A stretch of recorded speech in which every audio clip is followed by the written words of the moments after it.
마음 있는 사람 예수 이름 믿으며 영원토록 변함없는 기쁜 마음 얻으리. 예수의 이름은 세상의 소망이요 예수의 이름은 천국의 기쁨일세.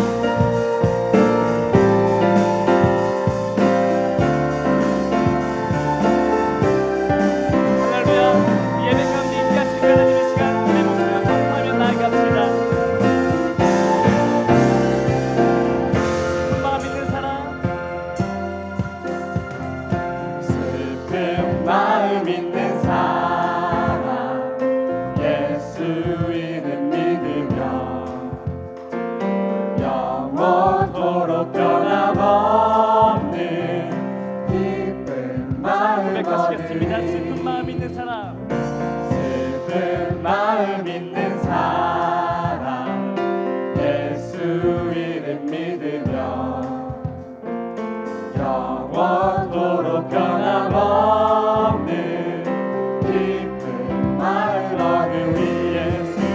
예수의 이름은 세상의 소망이요 예수의 이름은 천국의 기쁨일세. 존귀하신 하나님의 선포하며 나아갑시다. 하신 주의 이름 우리 기쁨 내도다. 주의 품에 안길 때에 기뻐 찬송 다시 한번 부르리. 존귀하신 주의 이름 우리 기쁨 내도다. 주의 품에 안길 때에 예수의 이름은 할렐루야. 예수의 이름은 세상의 소망이요 예수의 이름은 천국의 기쁨. 예수의 이름은 예수의 이름은 세상의 소망이요 예수의 이름은 천국의 기쁨일세. 할렐루야. 믿으십니까? 우리의 하나님이 소망이시며 우리의 주가 되십니다. 우리가 하나님 우리의 힘으로 선포하며 나아갑시다. 우리가 길 나가오네. 우리 갈 길 다간 후에 보좌 앞에 나아가 왕의 왕께 경배하며 우리가 길 나간 후에 우리 갈 길 다간 후에 보좌 앞에 왕의 왕께 나아가 경배하며 왕의 왕께 우리 경배하며 믿는 하나님께 선포하며 나아갑시다. 아멘. 예수의 이름이 예수의 이름은 세상의 소망이요 예수의 이름은 천국의 다시 한번 선포하시겠습니다. 예수의 이름이 예수의 이름은 세상의 소망이요 예수의 이름은 찬송의 꿈일세. 열방의 소망을 선포하며 나아갑시다. 예수 예수 열방의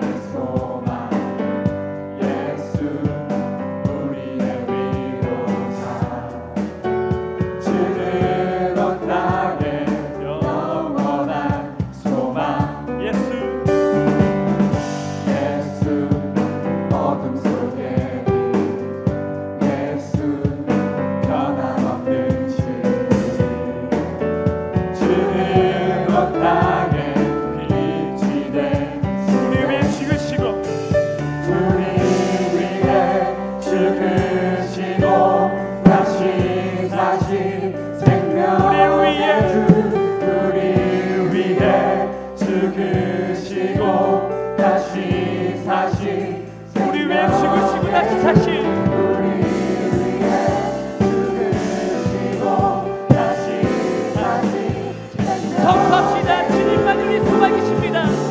주님만이 소망이요 변함없는 반석이라 주님만이 온 세상을 비추시네 또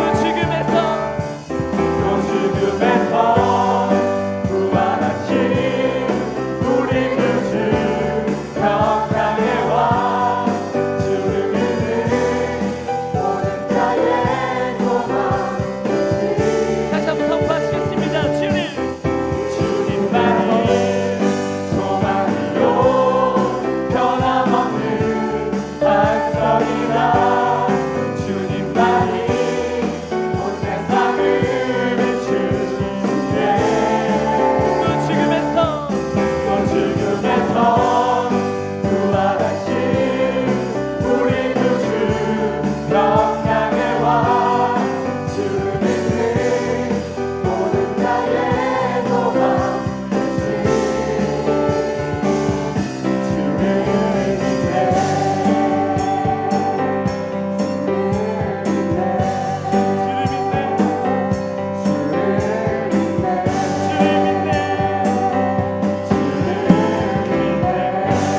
할렐루야. 우리 하나님 우리 소망이십니다.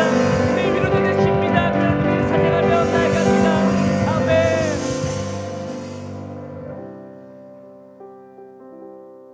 산 위에서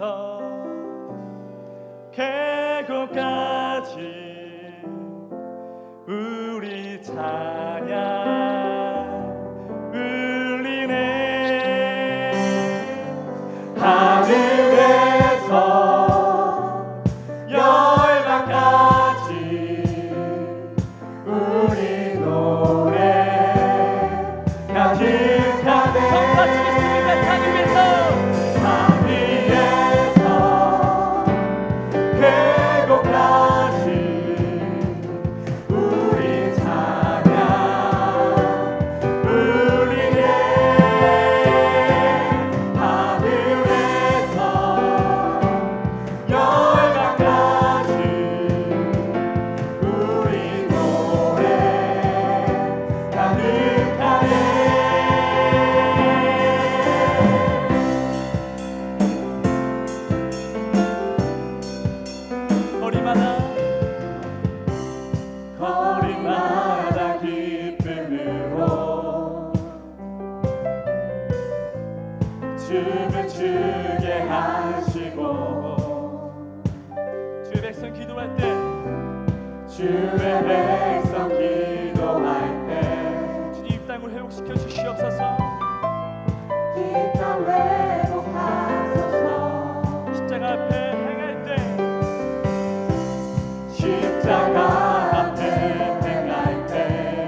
우리 부르신 주님 할렐루야.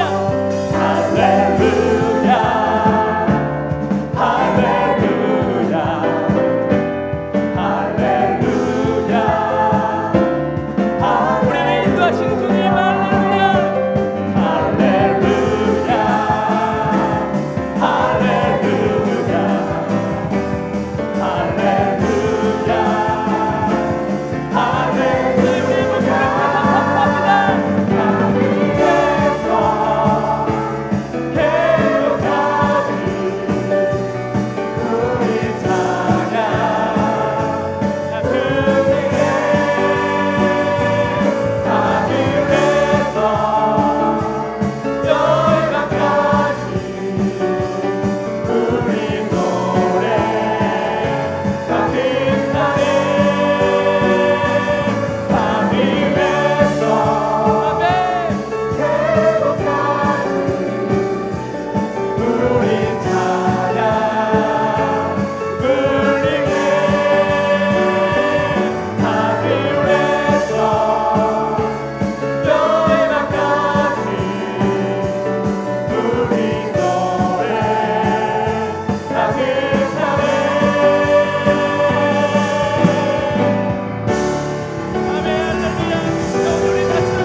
영광을 돌려드리겠습니다.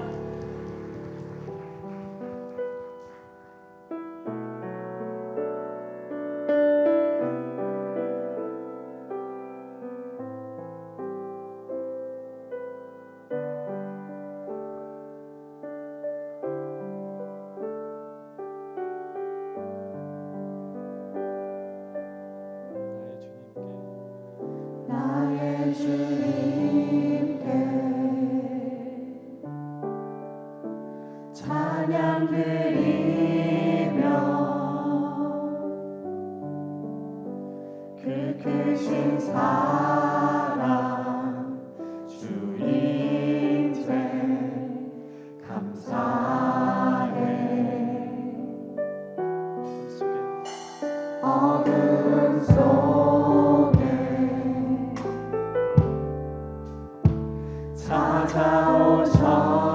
찾아오셔서 주님의 영광 보게 하시네. 의심하는 나를 손 내밀어 잡아주시네. 두려움만 내려놓고 주 바라봅니다.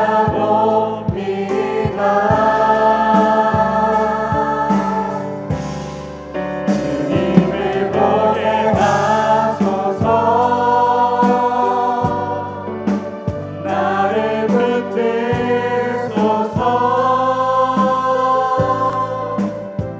내 뜻과 내 생각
사랑하신 그 전능하신 하나님께 이 시간 기도하며 나아가기 원합니다. 우리의 모든 삶 가운데 나의 뜻과 나의 생각을 내려놓고 주님만 바라보게 하여 주시옵소서. 우리가 있는 그 자리에서 우리가 주를 엎드려 기도할 때에 주의 음성을 듣는 우리가 되게 하여 주시옵소서. 우리 같이 동성으로 기도하며 나아가겠습니다. 오 주님, 아버지 우리의 기도를 들어주시옵소서. 우리가 있는 그 자리에서 주님을 선포하며 주님을 찬양하며 나아가시게 하여 주시옵소서. 우리 모든 삶의 이유가 주님이심을 우리 입술로 고백하며 나아갑니다. 아버지 아침에 그 영광을 찬양하기 원합니다. 우리가 어떤 상황 가운데서도 주님을 찬양하고 주의 생각과 주의 뜻대로 살아갈 수 있게 해주시옵소서. 이 노래를 붙잡아 주시옵소서. 모든 주의 사랑을 다하여 주시옵소서. 아버지 주를 보게 하여 주시옵소서. 나를 붙들어 주시옵소서. 우리 모두 기도하는 그 능력 가운데 우리 모든 삶이 사랑의 삶이 될 수 있는 주께서 동행하여 주시옵소서. 아버지 기도하며 나아갑니다. 우리의 기도를 역시 받아 주시옵소서. 주의 찬양하며 나아갑니다. 우리 모든 삶이 찬양하는 삶이 될 수 있게 하여 주시옵소서.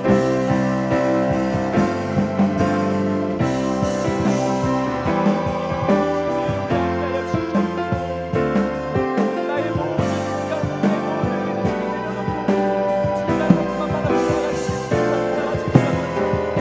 내 아무 것을 고백합니다. 주의 죄인임을 고백합니다. 그러나 주의 나를 사랑하셨습니다.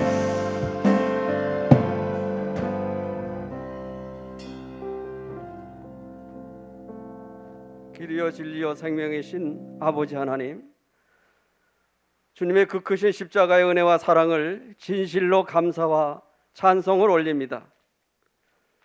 원근에 흩어져 있던 하나님의 백성들 교회로 모이게 하시고 이 시간 찬양과 경배로 예배합니다. 하오나 경건하지 못했음을 이 시간 하나님 앞에 회개하며 이 시간 입술로 시인하여 회개한 심령들 위에 주님의 보혈로 정결케 하시사 온전히 받으실 살아있는 예배로 영광 거두시옵소서. 이 나라 이 민족 위에 긍휼을 베푸시옵소서. 박근혜 정부와 여야 정치인 모두에게 지혜와 명철을 더하심으로 어려져 있는 정치, 경제, 교육, 문화 모두를 우리 하나님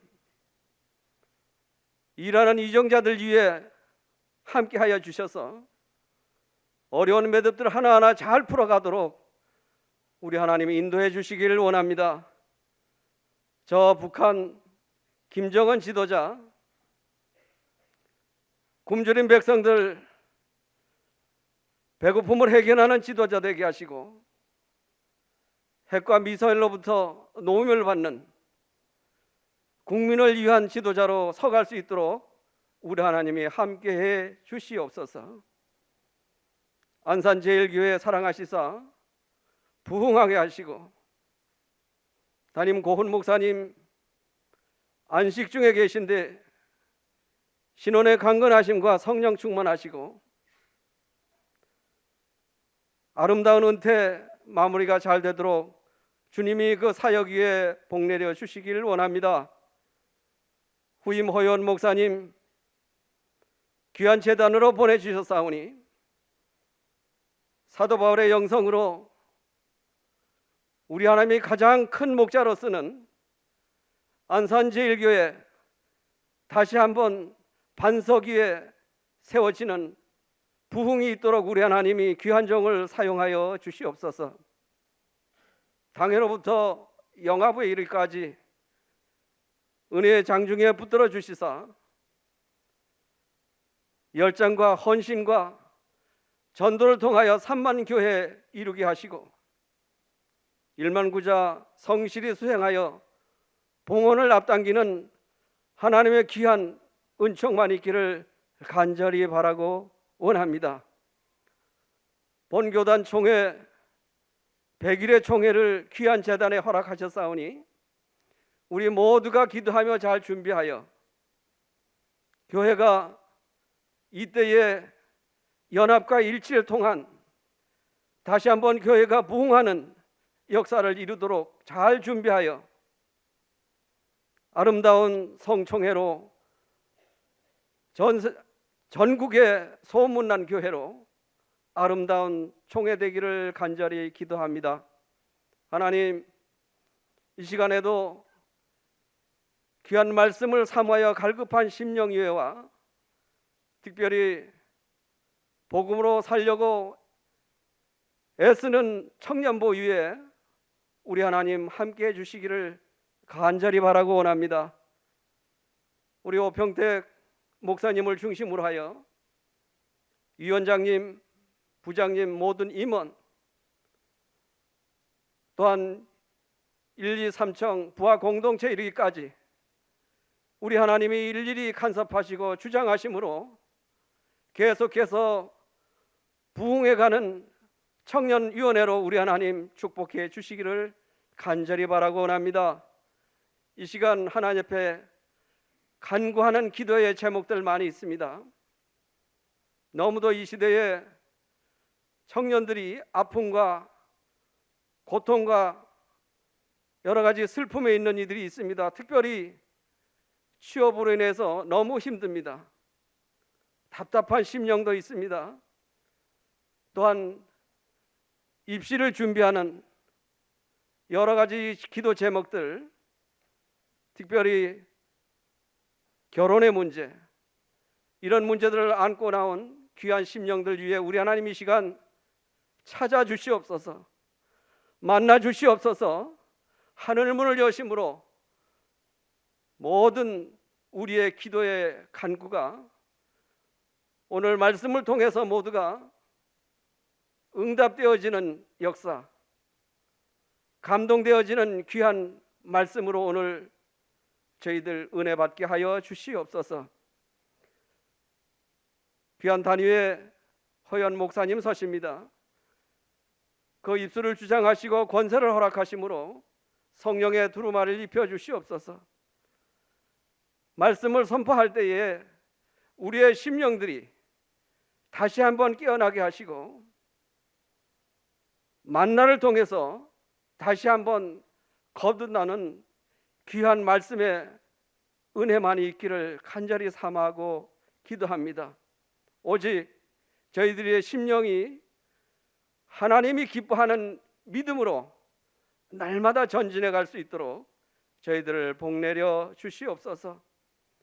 오늘도 참석한 모든 심령들 위해, 수고하는 모든 스텝진들 위해 우리 하나님이 함께 하시고 하늘의 상급으로 충만케 하옵소서. 예수님 이름으로 기도 올리옵나이다. 아멘.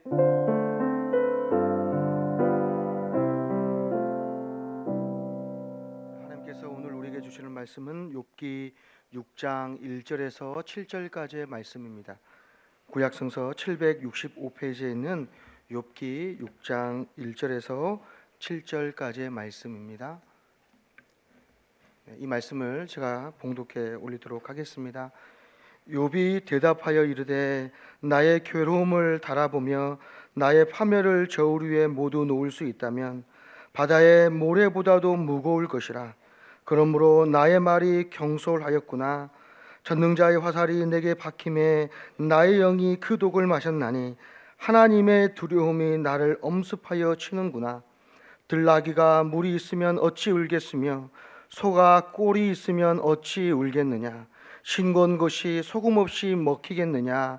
닭의 알 흰자위가 맛이 있겠느냐. 내 마음이 이런 것을 만지지도 싫어하나니 꺼리는 음식물 같이 여김이니라. 아멘. 이 시간 호연 홀 목사님 나오셔서 인생이 쓰다라는 제목의 말씀을 선포하실 때 여러분 인생의 참 의미를 알아가고 하나님 만나시는 그런 주일 예배 되기를 축복하겠습니다.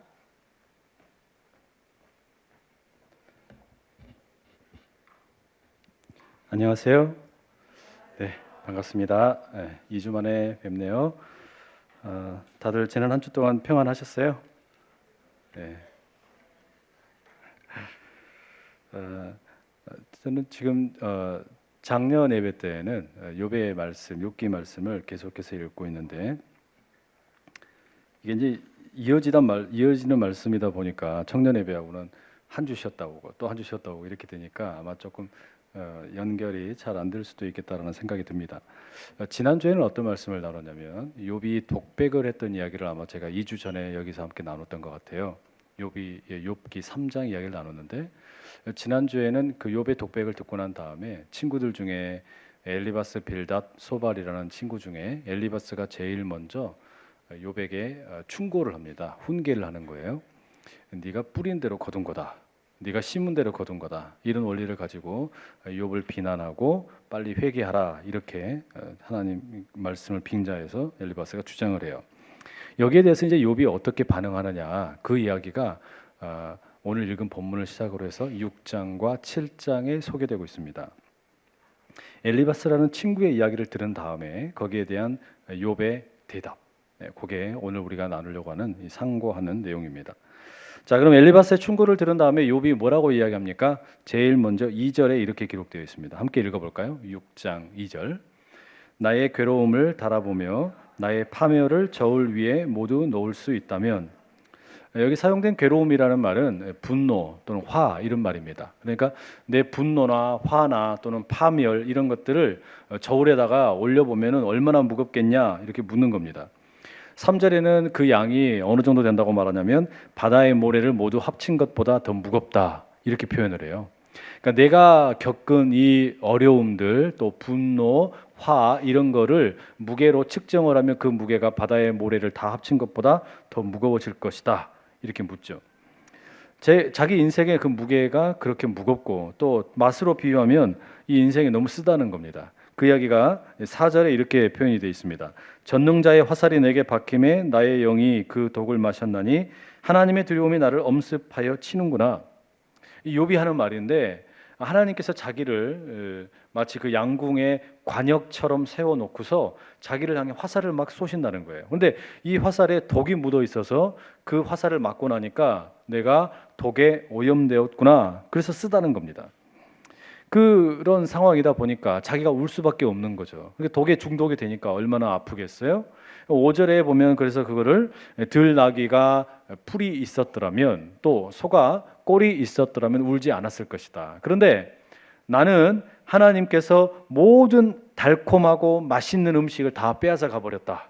남은 게 없다. 그런 얘기하는 거예요. 그러면서 뭐라 그래요? 내가 남은 것이라고는 독밖에 없기 때문에 내가 울 수밖에 없다는 겁니다. 그리고 이어지는 6절에 아주 재미있는 표현이 나옵니다. 함께 읽어보죠. 6절. 싱거운 것이 소금 없이 먹히겠느냐?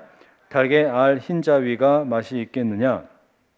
욥이 자신의 그 쓰디쓴 인생을 뭐라고 표현하냐면 아주 맛없는 음식, 싱거운 음식에다 비유를 해요. 그러니까 음식이 왜 너무 맛없으면 힘들지 않습니까? 근데 지금 자기의 인생이라는 것이 쓰고 또 한편으로는 너무 맛이 없다라는 겁니다. 그래서 소금이 없이는 먹기 힘든데 그리고 뭐라 그러냐면은 달걀 흰자위가 맛있겠냐 이렇게 얘기해요. 저는 이 구절이 상당히 좀 거북해요.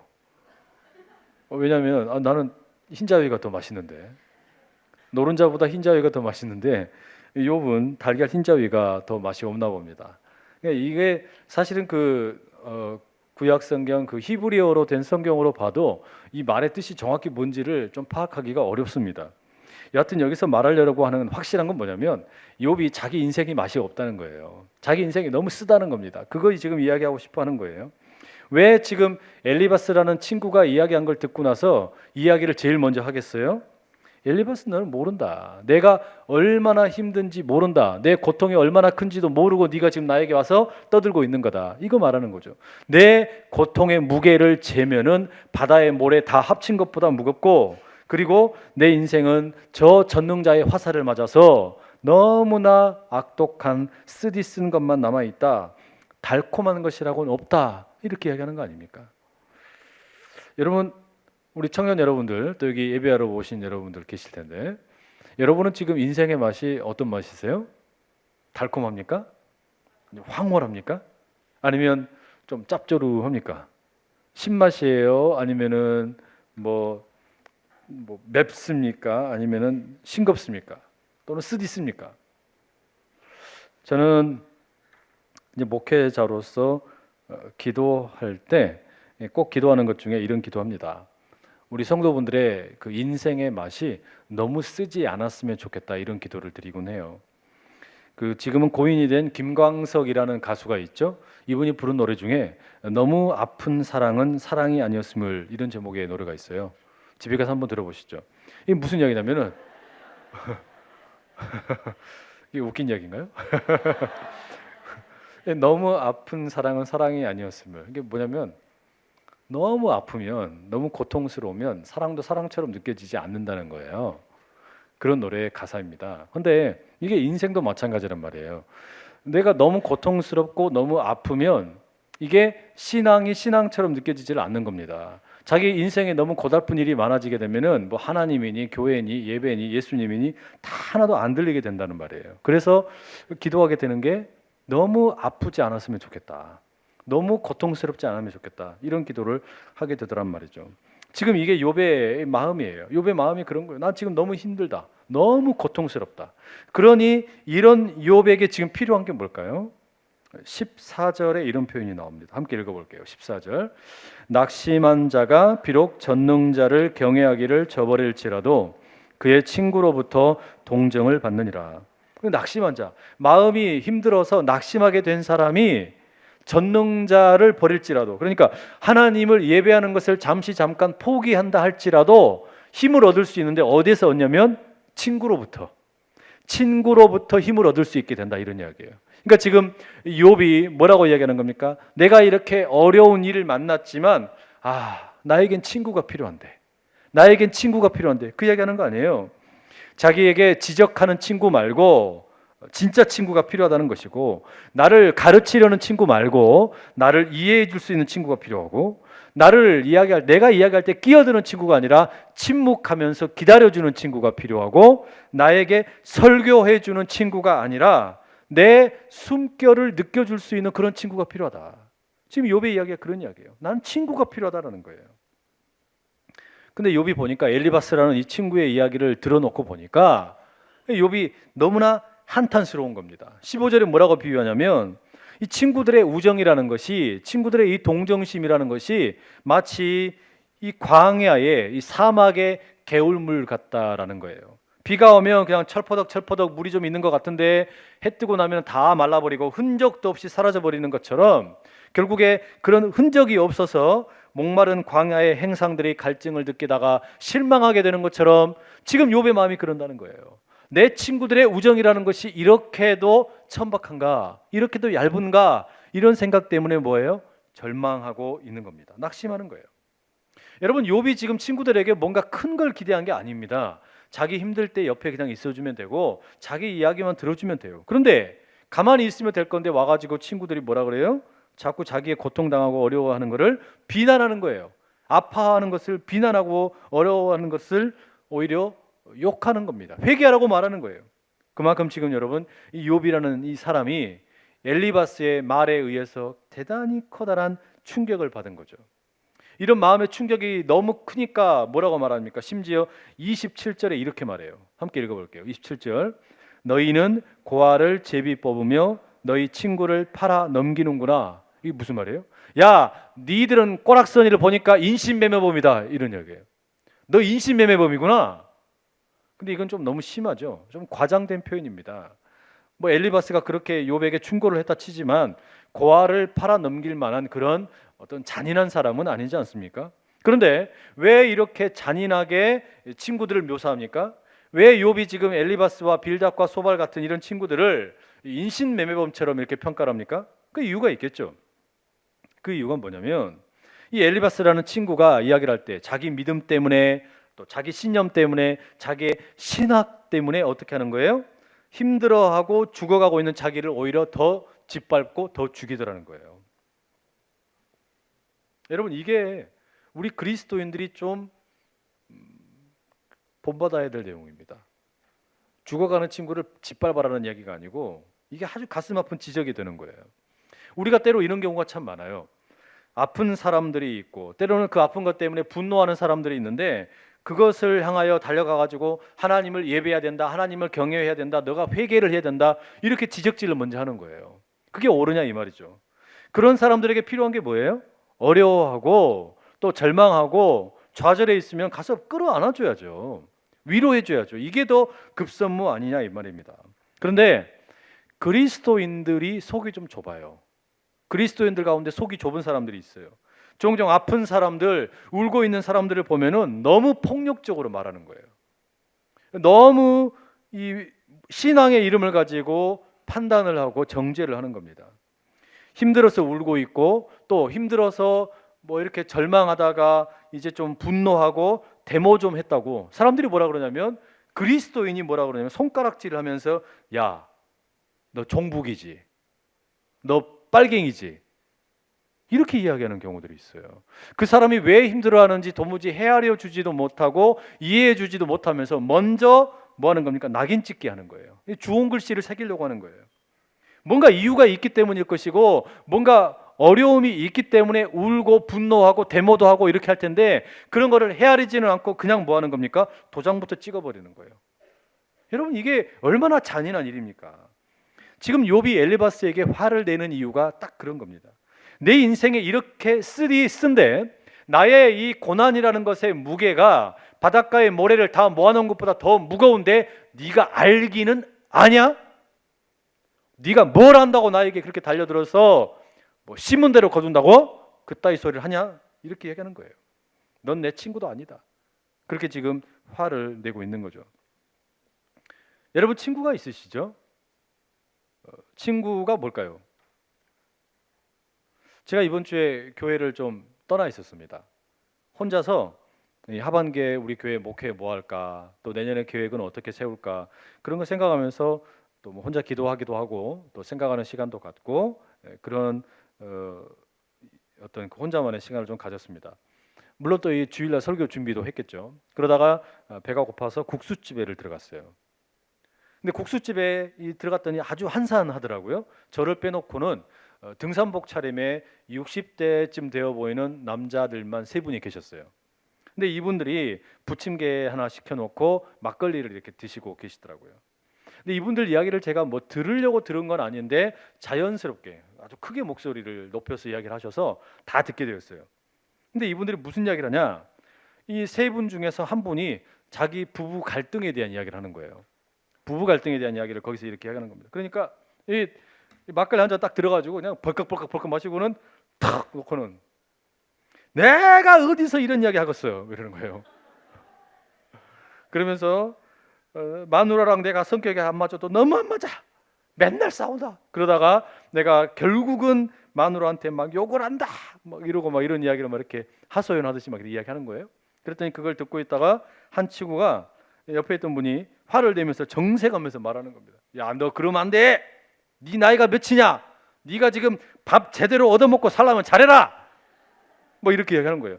욕도 하지 마. 잘해주고 욕도 하지 마. 뭐 이렇게 하면서 막 아주 막 이 혼을 막 내는 겁니다. 그랬더니 그 고민을 이야기한 아저씨가 내가 미쳤지 니를 친구라고 하면서 막 화를 내는 거예요. 그러자 요 이야기를 가만히 듣고 있던 한 분이 또 있을 거 아니에요? 이 나머지 한 분이 야, 네가 그만 싸워 그러면서 둘이 이렇게 뜯어 말리면서 내가 답을 정해줄 테니까 이렇게 너 네 마누라한테 잘해주지 마. 대신에 네 마누라한테 욕도 하지 마. 이게 끝이야. 딱 이렇게 하고 끝나는 거예요. 이런 얘기 이렇게 하는 걸 제가 이렇게 옆에서 들은 겁니다. 한참 웃었어요. 여러분 그 친구가 된다는 게 어떤 겁니까? 어떤 글에 보니까 진정한 친구란 친구가 하수구에 빠졌을 때 춥지 않게 뚜껑을 덮어주는 거다. 친구를 그렇게 이렇게 비유를 해놨더라고요. 와, 제가 빵 터졌어요. 아, 그런 거구나. 아, 참 얼마나 따뜻한 우정인지 모르겠어요. 여러분 그 예전에 그 많이 묵었다 아이가 뭐 이런 그 유행어를 남겼던 친구라는 영화 있었죠. 그 영화에 보면은 그 준석이라는 그 배우가 친구를 가리켜 뭐라 그러냐면 가까이 두고 오래 사귄 벗 이렇게 말하더라고요. 근데 이렇게 말한 것도 친구에 대해서 정확한 표현은 아닌 것 같아요. 그 인디언들이 사용하는 격언이 참 그럴듯한 친구에 대한 정의가 아닐까 생각이 드는데 인디언들의 격언 가운데 이런 말이 있습니다. 친구란 내 슬픔을 자기 등에 짊어지고 가는 사람이다. 이게 참 괜찮은 말인 것 같아요. 친구란 뭐냐? 자기 등에 내 슬픔을, 내 아픔을 짊어지고 가는 사람이다. 이게 친구라는 거예요. 이 친구를 참 잘 표현한 말이 아닌가 생각이 듭니다. 내 슬픔을 덜어가지고 친구에게 좀 주고, 그리고 그 친구의 슬픔을 내가 덜어서 받게 되면 인생에 좀 쓰디 쓸지라도 좀 살만하지 않겠어요? 여러분이 이런 친구가 있고 또 그런 친구가 될 수 있기를 간절히 축복합니다. 특히 부탁드리고 싶은 것은 여러분에게 바로 우리 주님 예수님께서 이런 친구 되시는 것을 믿으실 수 있기를 바랍니다. 여러분, 예수님의 모습을 우리가 복음서를 통해서 보게 되면 그런 점에서 참 흥미롭습니다. 예수님께서 설교를 하실 때 보통 이 넓은 장소에서 하세요. 뭐 산 위에서 하실 때도 있고 또는 들판에서 하실 때도 있고 때로는 바닷가에서 이렇게 설교를 하기도 하십니다. 그런데 아파하는 사람, 때로는 울고 있는 사람, 약한 사람, 이런 사람들에게는 절대 설교하지 않으셨어요. 울고 있는 사람들이나 아파하는 사람들에게는 예수님이 설교하지 않으시고 그냥 다만 손을 내밀어서 잡아주시는 거예요. 그러니까 위로해 주는 거예요. 격려해 주는 거예요. 그게 전부란 말이에요. 그런 이유 때문에 저는 장례식장에 가가지고 예배를 드릴 때 이 설교하는 게 맞나 참 고민이 되는 일이 있습니다. 여러분, 마태복음 9장에 보면 예수님께서 그 12해 동안에 혈루증을 앓던 여인을 만나는 장면의 이야기가 나옵니다. 수많은 사람들에게 둘러싸여서 예수님이 길을 가고 계세요. 그런데 이 여인이 예수님의 겉옷자락을 잡았어요. 예수님께서 그걸 아셨죠? 예수님 그걸 아시고서 어떻게 합니까? 야, 너 피 흘리는 여인, 이 부정한 여인아, 왜 나를 만졌냐? 회개해라. 심은 대로 거두는 거야. 이렇게 설교하지 않으셨어요. 예수님이 그 여인에게 대놓고 막 그렇게 지적질하는 게 아니에요. 뭐라고 하셨습니까? 대단히 단순하게 이렇게 얘기하셨어요. 딸아, 안심하라. 네 믿음이 너를 구원하였다. 이 말씀밖에 안 하셨어요. 딸아, 안심하라. 너의 믿음이 너를 구원하였다. 예수님은 설교하지 않으시고 이렇게 단순한 말씀으로 그를 위로하셨다는 말이에요. 예수님께서 누군가가 고통당하는 것을 보시면 또 힘들어하는 것을 보시면 그렇게 얘기하시는 겁니다. 많은 말씀을 하시는 게 아니에요. 그냥 행동으로 메시지를 들려주시는 거예요. 내가 너랑 함께한다. 너는 혼자가 아니다. 이 이야기를 들려주시는 겁니다. 이게 우리 주님이 고통당하는 사람들을 만날 때 행하시는 모습이었습니다. 여러분, 이런 예수님이 여러분의 친구 되실 수 있기를 축복합니다. 이런 예수님을 여러분의 친구로 온전히 경험하고 사람들로부터는 비록 위로받지 못할 수 있지만 예수님으로부터 하늘로부터 내려오는 위로가 여러분에게 있기를 간절히 축복합니다. 오늘 여러분 바로 이 점을 우리가 주목을 해서 볼 필요가 있어요. 지금 욥이 여러분 엘리바스의 훈계를 들으면서 사실 한 가닥 희망을 갖고 있었던 친구에 대한 위로를 포기하게 되는 겁니다. 자기가 생각했던 친구라는 존재, 친구와의 우정을 완전히 허망한 것으로 깨닫게 되는 거예요. 여러분 보세요. 비만 오면 철철 넘쳐대는 것 같다가도 비가 그치면 쫙 빠져버리고 자취도 없이 사라져버리는 이 사막의 개울물처럼 이 친구라는 것이 그렇더라는 거예요. 내가 니들이랑 지금 수년 동안 이렇게 함께 우정을 나누고 서로 그렇게 많은 교제를 했지만 정작 나에게 어려운 일이 찾아오니까 너희들은 나를 충분히 위로해 주지 못하는구나. 너희들은 나에게 충분히 격려해 주지 못하는구나. 그걸 깨닫게 되는 거예요. 너무 실망한 거예요. 그런데 여러분 기가 막힌 일이 뭐냐? 이렇게 친구들에 대해서 실망하고 허망하다라고 느끼게 되면서 욥이 변합니다. 어떤 변화를 가져오냐면 친구들이 나 위로해 주면 좀 괜찮겠지라고 생각을 했는데 그게 안 되니까 하나님을 찾는 거예요. 하나님의 위로를 구하는 겁니다. 이제 구할 거라고는 사람들로부터도 아무것도 없고 남은 게 없잖아요. 뭐 자녀들 다 죽어버렸지. 동네 사람들은 자기를 쫓아냈지. 그래서 자기는 지금 잿더미 위에 앉아 있고 또 자기 생일을 저주할 만큼 힘든 상황인데 아내도 자기 저주하고 떠났죠. 친구들마저도 자기에게 가르치려고 들고 있죠. 뭐 없어요. 아무도. 하나님밖에 없다란 말이에요. 근데 문제는 뭐냐? 문제는 여기서부터 시작이 되는 겁니다. 문제는 하나님께서 아무 말을 안 하시는 거예요. 하나님께서 침묵하고 계시는 거예요. 그러니 욥의 마음에 갈등이 생기는 겁니다. 과연 하나님이 나의 친구가 되어 주실 수 있나? 하나님께서 과연 나의 위로자가 되어 주실 수 있나? 이게 혼란스러운 겁니다. 바로 그런 혼란스러운 마음을 가지고 7장 7절부터 마침내 욥이 이제 하나님께 직접 이야기하기 시작을 해요. 지금까지는 한 번도 하나님께 직접 이야기하지 않았어요. 하나님에 대해서 직접 말하지 않고 늘 간접적으로 이야기했거든요. 그런데 이제 비로소 뭐 하는 거냐면 하나님께 직접 이야기하게 되는 거예요. 자기 마음을 직접 표현하는 거예요. 자, 12절, 7장 12절의 말씀인데요. 한번 같이 읽어보겠습니다. 시작.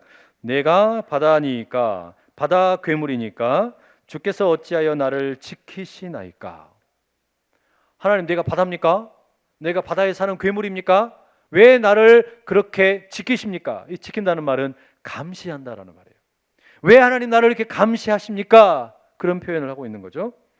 여러분, 구약 성경에서 바다라는 단어를 읽으시거나 또는 바다 괴물 이런 걸 읽으실 때는 무슨 뭐 흉측한 괴물 이런 걸 말하는 게 아니에요. 바다나 바다 괴물이 상징하는 건 뭐냐면 하나님을 대항하고 하나님께 적대시하면서 하나님의 주권과 통치를 거부하는 그런 모든 세력을 상징적으로 표현하는 겁니다. 그래서 여러분, 신약 성경 요한계시록 맨 마지막 책이죠.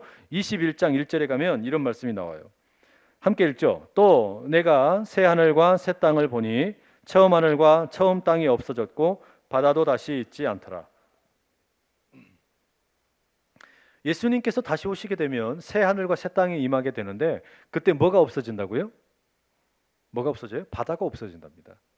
이 바다는 우리가 보는 뭐 저기 대부도에 있는 서해 바다 또는 뭐 동해 바다 또 남해 이걸 말하는 게 아닙니다. 여기서 말하는 바다는 하나님을 향하여 적대적으로 대항하는 악한 세력을 말하는 거예요. 그 악한 세력이 이제 우리 주님이 다시 오시게 되면 어떻게 되냐? 사라지고 없어진다라는 말이에요. 그런데 여러분, 욥이 지금 하나님께 항변을 뭐라고 하는 거예요? 하나님, 내가 그런 바다입니까? 내가 그런 바다에 사는 괴물입니까? 왜 하나님, 내가 하나님께 무슨 악한 존재입니까? 왜 나를 감시하십니까? 항변하는 거예요. 화가 나는 거죠. 여러분, 물론 사람이 모두 다 죄인인 것은 맞죠. 그러나 욥은 이렇게 말할 자격이 있습니다. 사람이 모두 죄인이지만 그렇다고 하나님을 대항하거나 하나님께 적대적으로 대하던 어떤 악한 자는 자기가 아니라는 거예요. 오히려 욥은 여러분, 우리가 욥기를 읽어보면 전반부에 보면 하나님을 참 열심히 예배했던 사람입니다. 악을 떠났던 사람이에요. 정직하고 온전했던 사람입니다. 그런데 모든 것이 완전히 헝클어져 버린 거예요. 그렇기 때문에 지금 이런 상황 앞에서 욥이 처음으로 하나님께 자기의 마음을 드러내면서 묻는 거예요.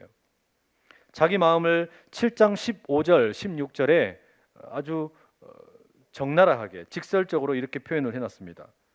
우리말 번역으로는 새 번역이 잘 번역해놨는데요. 같이 한번 읽어보시죠. 15절, 16절입니다. 차라리 숨이라도 막혀버리면 좋겠습니다. 뼈만 앙상하게 살아있기보다는 차라리 죽는 것이 낫겠습니다. 나는 이제 사는 것이 지겹습니다. 영원히 살 것도 아닌데 제발 나를 혼자 있게 내버려 두십시오. 내 나날이 허무할 따름입니다. 욥이 지금 이거를 하나님께 직접 하는 이야기예요. 우리 욥이 달라졌어요. 욥의 그 생각이 달라진 거예요. 하나님, 만약에 나를 바다로 생각하신다면, 나를 바다 괴물로 생각하신다면 나 죽을랍니다. 나 그냥 죽고 싶습니다. 하나님께 대드는 거죠. 나를 그냥 혼자 있게 내버려 두든지 아니면 제대로 위로를 해주든지 아니면 왜 이런 일이 생겼는지 설명을 해주든지 아니면 나 죽겠다는 거예요. 이렇게 욥이 지금 좌절을 하고 있는 겁니다. 그리고 오늘 6장과 7장에서 제일 문제되는 구절이 뭐냐? 17절과 18절이에요. 7장 17절 18절 함께 읽습니다. 사람이 무엇이기에 주께서 그를 크게 만드사 그에게 마음을 두시고 아침마다 권징하시며 순간마다 단련하시나이까. 이 청년의 때에 성경을 좀 읽었다 싶은 분들은 이 말씀 읽으면 뭔가 시편 가운데 한 구절이 떠올라야 돼요. 이 말씀 읽을 때 시편 한 구절이 떠올라야 돼요. 어디서 많이 읽어본 말씀과 좀 비슷하죠? 여호와 우리 주여, 주의 이름이 온 땅에 어찌 그리 아름다운지요. 이렇게 시작하는 시편 8편에 보면 4절의 말씀과 대단히 유사합니다. 시편의 8편 4절이 이렇게 기록되어 있어요. 함께 읽어보죠. 사람이 무엇이기에 주께서 그를 생각하시며 인자가 무엇이기에 주께서 그를 돌보시나이까. 어때요? 많이 비슷하죠? 대단히 유사한 말씀입니다. 그런데 이 시편 8편의 말씀은 본래 어떤 내용이냐면 볼품없이 흙으로 만들어진 나라는 존재, 이 사람을, 이렇게 연약한 나를 하나님께서 왜 그렇게 사랑하십니까? 왜 그렇게도 나를 아껴주십니까? 그런 은혜를 감격하면서 부르는 찬양입니다. 그런 이 시편의 8편의 5절에 이렇게 기록되어 있어요. 그를 하나님보다 조금 못하게 하시고 영화와 존귀로 관을 씌우셨나이다. 이게 무슨 이야기예요? 하나님께서 그렇게 연약한 흙으로 만들어진 사람을 하나님보다 조금 못하게 왕의 관을 씌우셔서 왕처럼 권세를 주셨다는 겁니다. 영화롭게 하시고 존귀하게 하셨다라는 거예요. 그런데 여러분, 이게 지금 시편 8편이 이야기하는 사람의 모습인데, 사람이 참 위대하게 멋있게 묘사되어 있잖아요. 그런데 이 말씀을 욥이 지금 뭐 하는 거냐면 일종의 패러디를 하는 거죠. 비꼬는 거예요. 에게게 사람이 정말로 그렇습니까? 이렇게 비꼬는 거예요. 욥이 지금 이 7장의 17절과 18절에 이 말씀을 가지고 와서 그 하나님께서 보잘것없는 연약한 나와 같은 인간을 왕과 같은 권세를 주셨다, 이거를 노래하는 것을 비꼬는 거예요. 그러니까 이렇게 말하는 거죠. 사람이 무엇이길래, 인간이 무엇이길래 사람에게 왕 같은 권세를 부여해 주셨다고? 아닌 것 같은데, 이런 거예요. 무엇 하려고 그렇게 대단하게 여기십니까? 왜 그렇게 마음을 두십니까? 어쩌자고 아침마다 찾아오셔가지고 순간순간 시험을 하십니까? 말씀을 가지고 비꼬는 거예요. 말씀을 가지고 패러디를 하고 있다, 이 말이죠. 여러분 어떻게 생각하실지 모르지만 저는 이런 시편 8편의 말씀을 인용을 해가지고 패러디하고 있는 이 욥의 모습이 참 보기에 좋습니다. 제가 좀 배알이 꼬인 걸까요? 제가 꼬여서 그런 걸까요? 그런 의미가 아닙니다. 여러분, 욥은 자기의 인생이라는 것이 결코 황홀하거나 달콤하지 않다라는 것을 이제 경험했죠. 쓰디쓰다는 것을 대단히 깊게 체험했습니다. 그래서 그 잿더미를 뒤집어 쓰고 울기도 울어봤고 자기 생일을 저주까지 했던 사람입니다. 내가 뭐 하려고 태어났을까, 이렇게 말했던 사람이에요. 그랬던 욥이 그런 와중에도 하나님을 저주하지 않았어요. 하나님을 욕하지 않았어요. 하나님께 자기는 끝까지 순전하게 마음을 하나님만 예배한다라고 표현을 했었습니다. 그렇게 꾹꾹 눌러 참던 욥에게, 그런데 엘리바스가 와가지고 뭐라 그래요? 너 심은 대로 거둔 거야. 네가 심은 대로 거둔 거니까 다 네 잘못이야. 이렇게 건드리니까 어떻게 된 겁니까? 지금까지 참고 있던 것이 다 폭발해 버린 거예요. 지금까지 참고 눌러놨던 것이 폭발을 하면서 이제 하나님께 원망을 터뜨리고 자기 마음을 드러내는 겁니다. 소위 말해서 삐딱하게 바뀐 거죠. 근데 이게 여러분 뭐가 마음에 들고 좋은 걸까요? 참다가 그 분노를 터뜨렸기 때문에 좋은 겁니다. 저는 여러분 그 사람이 마음에 표현을 하지 못한 채 담아두고 있고 감추어두고 있고 숨겨두고 있는 거, 이게 병을 만들지 않나라는 생각이 참 많아요.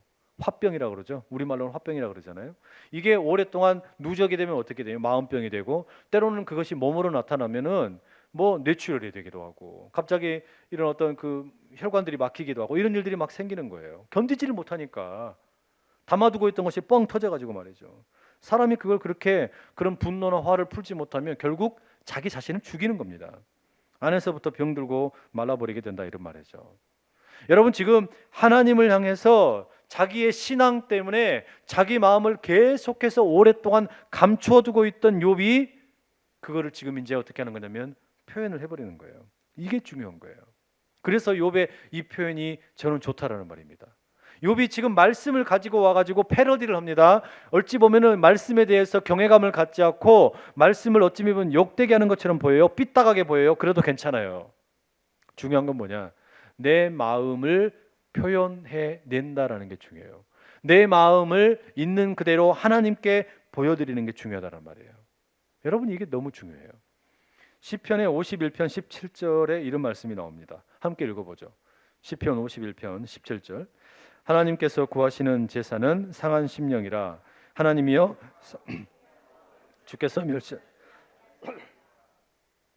마음을 있는 그대로 보여주면, 하나님께 내 상한 마음을 있는 그대로 보여내어 드리면 하나님의 그 마음을 결단코 외면하지 않으신다는 겁니다.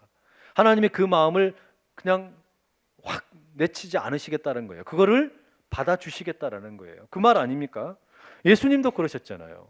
예수님도 바리새인이나 서기관들 얼마나 반듯한 사람들이었어요? 얼마나 그 율법을 잘 준수하던 사람들이었습니까?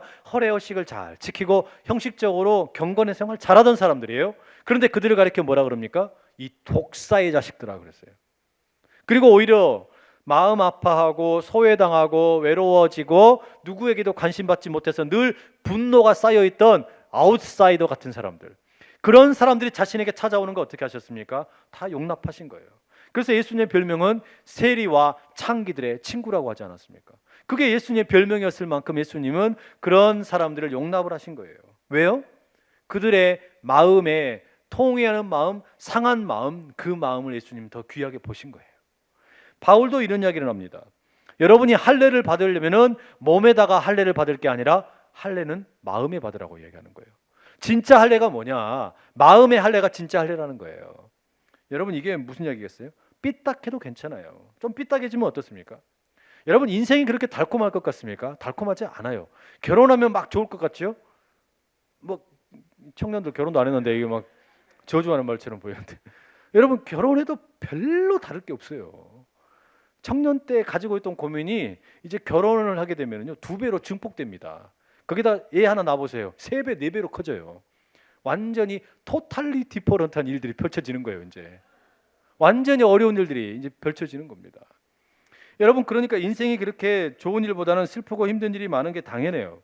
그런데 그 마음에 표현을 하지 않은 채 사람들에게도 말하지 못하고 숨겨놨던 것들이 있는데 감춰놓고 있다가 하나님께도 이 마음을 표현을 안 하는 것이 잘하는 게 아니라는 말이에요. 그냥 삐딱해도 괜찮습니다. 말씀을 삐딱하게 읽어도 괜찮아요. 삐딱하게 읽는다는 게 뭐겠어요? 하나님이 나를 사랑하신다라고 기록이 되어 있으면 그걸 삐딱하게 읽으면 어떻게 되는 거예요? 진짜로 나를 사랑하십니까? 이 묻는 거예요. 하나님이 나를 지켜주신다고 하면은 하나님 진짜로 나를 지켜주십니까? 아니 그렇게 물어야 될 거 아니에요. 그게 삐딱하게 읽는 거 아니에요. 그러면서 질문을 하는 거예요. 하나님께. 그런데 왜 하나님 나는 이토록 오랫동안 인생이 쓴맛만 보고 삽니까? 왜 내 인생이 이렇게 계속해서 괴롭죠? 어렵죠? 도대체 하나님 언제 끝납니까? 이렇게 물어야 된다는 말이에요. 바로 이 마음속에 뭐가 있는 겁니까? 자기 마음을 있는 그대로 하나님께 내어드림이 있다라는 말이에요. 그 마음을 기뻐하시는 주님께 온전히 내어드릴 수 있는 우리 모든 예배자들 될 수 있기를 축복합니다. 시편 51편 17절 아까 함께 읽었었죠. 한 번 더 같이 읽고 한번 이 말씀을 붙들고 기도할 수 있으면 좋겠습니다. 하나님께서 구하시는 제사는 상한 심령이라. 하나님이여 상하고 통회하는 마음을 주께서 멸시하지 아니하시리이다. 한 번만 다시 읽을까요? 하나님께서 구하시는 제사는 상한 심령이라. 하나님이여 상하고 통회하는 마음을 주께서 멸시하지 아니하시리라. 여러분 하나님께서 우리의 상한 마음, 오랫동안 감춰놓았던 마음, 누구에게도 말하고 싶지 않았던 마음, 그냥 괜찮겠지 하고 덮어놨던 그 마음을 내가 하나님께 보여드리는 것을 하나님이 절대로 외면하지 않으시고 내치지 않으시겠다는 거예요. 여러분의 하나님이 그런 하나님이십니다. 말씀 삐딱하게 읽으셔도 괜찮아요. 또 말씀 패러디해도 괜찮아요. 중요한 거는 내 마음을 있는 그대로 하나님께 보여드리는 겁니다. 알게 모르게 요즘에 사람들이 자기의 감정에 충실하지 못할 때가 많아요. 하나님께 자기 감정을 제대로 표현을 못하는 거예요. 하나님께마저도 자기 감정을 감춰놓고 계속해서 숨으려고만 하는 겁니다. 아니 여러분 하나님에게까지 나와가지고 그럴 필요 있습니까? 예수님의 십자가 앞에 나와가지고 우리가 그럴 필요 있습니까? 이 자리에 나온 이유가 뭐겠습니까? 내 마음이 이렇습니다. 하나님 내 마음이 이렇게 지금 좌절이 되고 저주스럽습니다. 내 인생에 대해서 내가 너무나 힘겹습니다. 그 마음 하나 표현 못하면 어떻게 우리가 하나님의 은혜라는 것을 경험할 수 있겠어요? 오늘 이 시간에 우리 한번 그렇게 기도하십시다. 주님 내 마음이 이렇습니다. 내 상한 마음의 상태가 이러한데 주님 만져주시고 내게 찾아오셔서 나를 다시 한번 회복시켜 주십시오. 우리 그렇게 하실 그 주님께 주여 힘있게 세 번을 치고 기도하며 나갑니다. 주여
사랑하는 주님,